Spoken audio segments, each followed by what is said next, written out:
The question here asks us, first of all, questions about a particular survey that it wants us to connect. So for A here, it asks us if there are any potential danger in this particular plan. The question is yes. The answer rather is yes. For B here, it asks us to propose a sampling strategy. So first of all, the particular danger in this plan is that it doesn't really give us a good representation.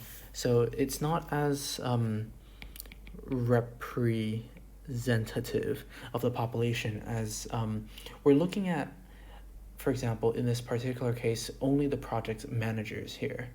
And it doesn't, there isn't really any way just taking a random sample to give an accurate rather